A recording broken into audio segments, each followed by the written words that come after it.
Good evening. Today I want to talk about school violence. Because this is such a hot topic, I decided that my presentation should be about school violence.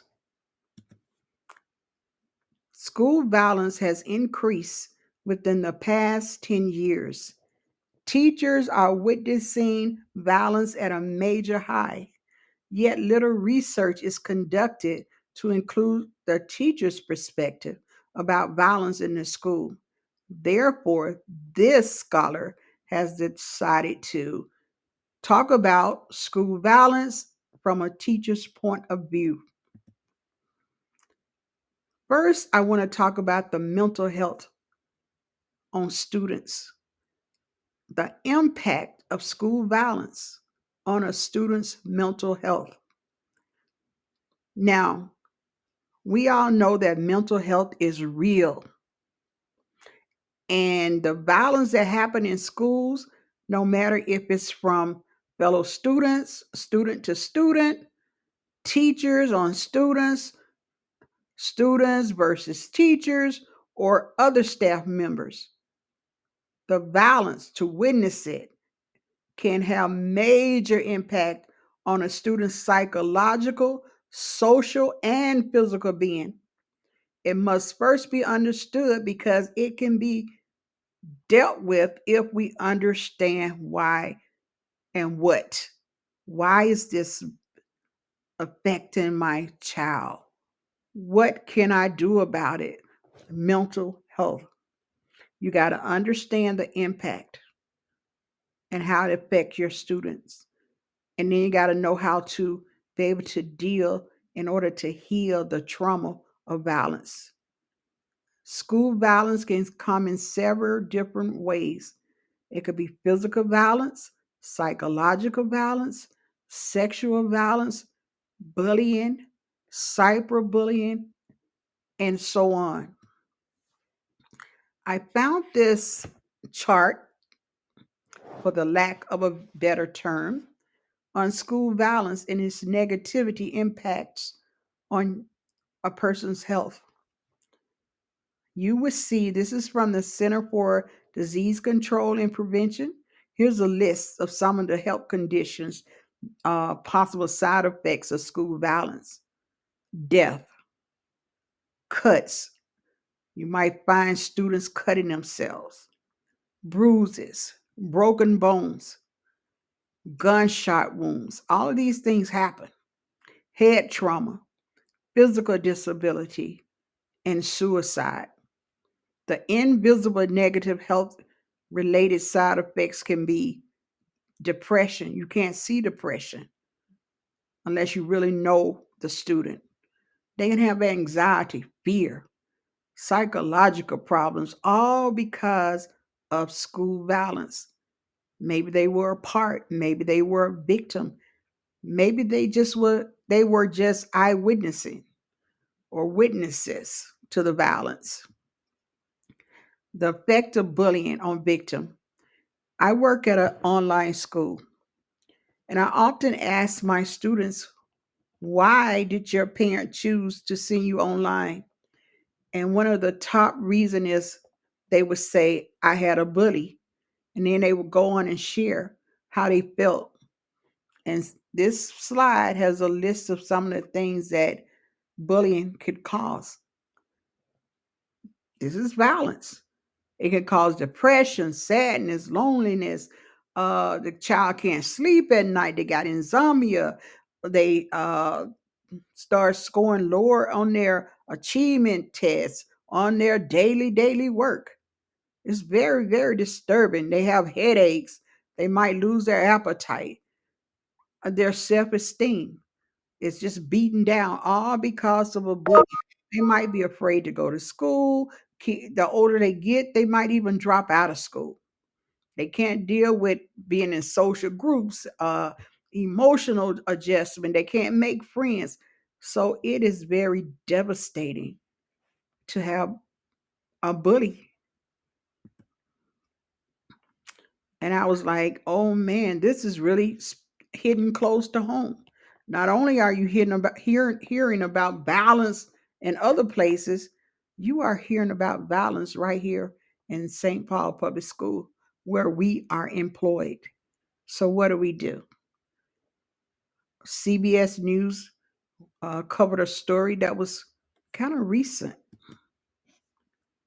The impact of school violence on educators.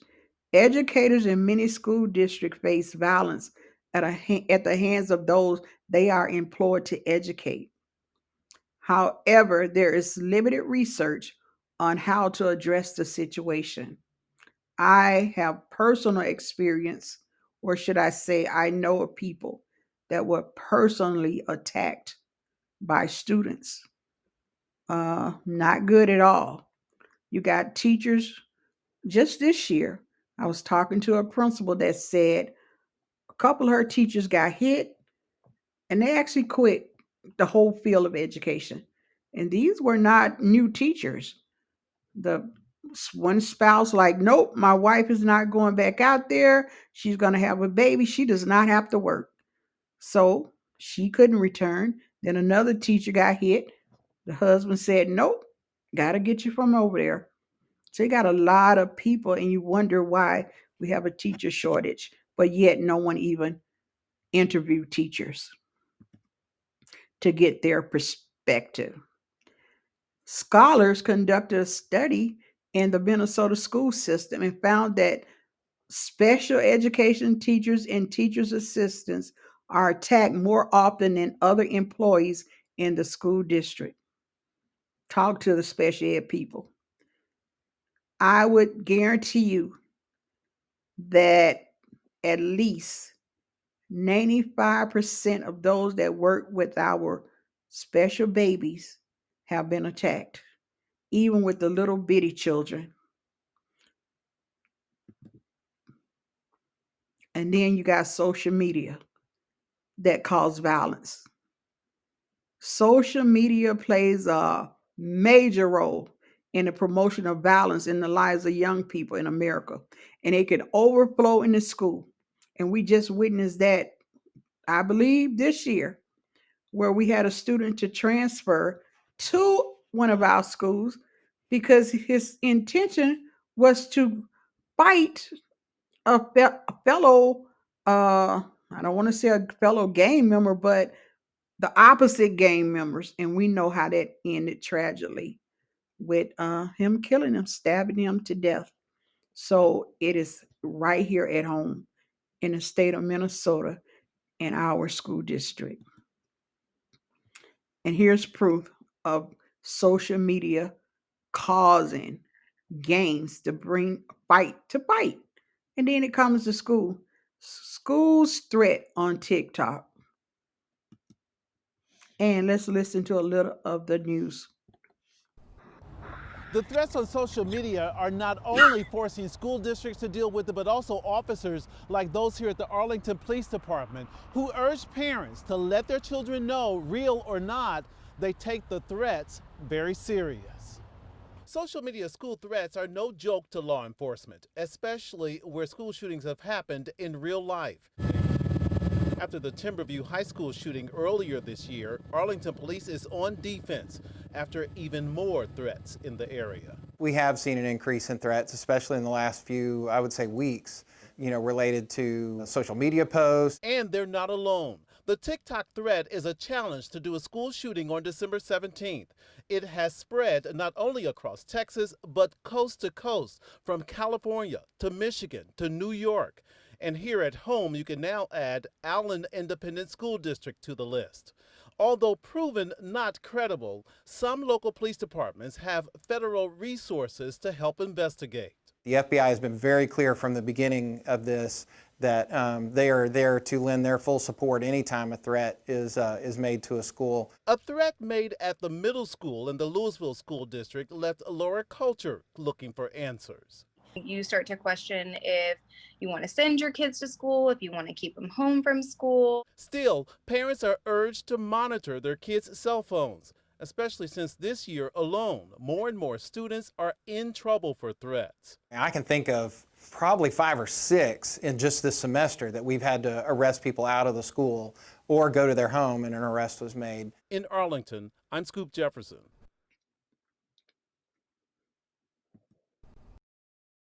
There's another report. I'm Fred Shropshire. We start this half hour with that series of social media posts promoting threats of school violence. Local schools beefing up security in response.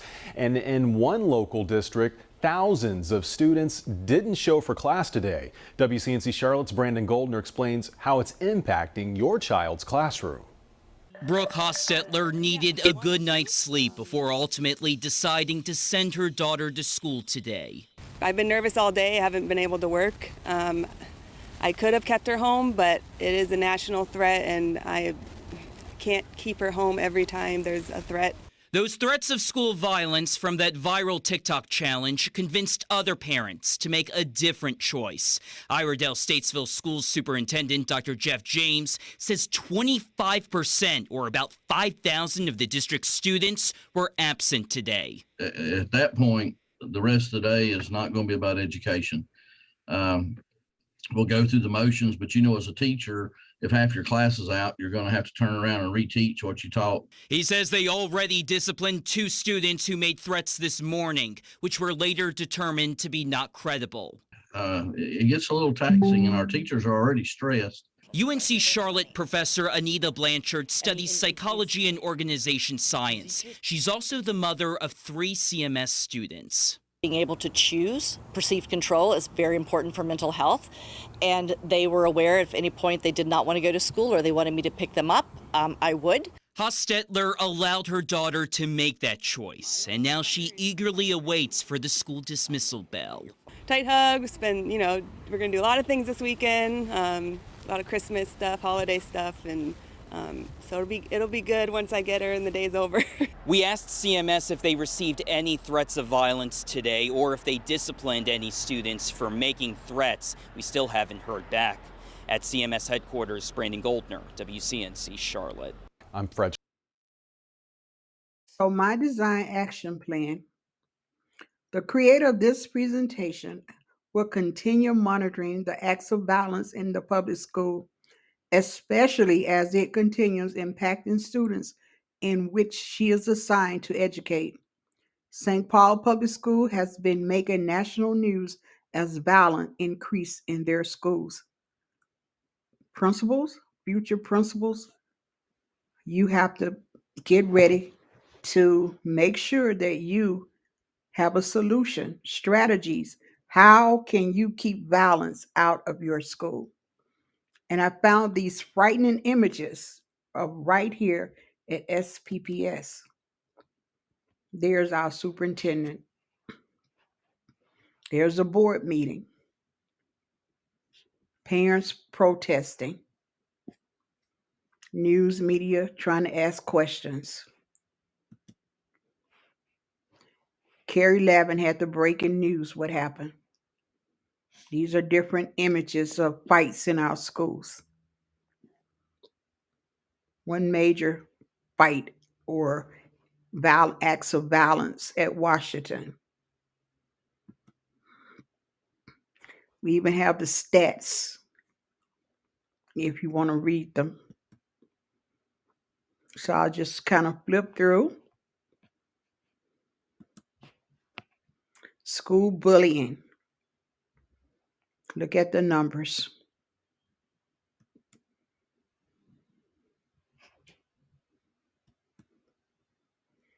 Suspension. Is it working? This is one thing they're always talking about. Why are y'all suspending the Black students at a very high rate? And you have the other races doing the same thing. It's either the little brown children. How are you going to deal with that, principals? Even running into the colleges. Here are some incidents from primary, middle, and high school reporting crime. Firearms, weapons. back to suspension and expulsion, getting rid of them according to the socioeconomic status. So we're questioning now, is it fair? Equity, different trouble at school. In my conclusion, the issue of school violence continues to be a hot topic throughout America. But I've found that since the killing of George Floyd, especially in the city of Minneapolis, seems to me the violence has increased and our city is going down. And the state of Minnesota got a bad reputation. What are we going to do? Our inner city students are leaving. Teachers are leaving our district. So I think it's very, very important that we as future leaders of schools find a solution, find strategies, learn all we can to make a difference. And that's my conclusion of the whole matter. There's violence in the school and it must be dealt with. Or we're going to continue having hurt, broken people, parents crying, children afraid, teachers quitting. Think about it.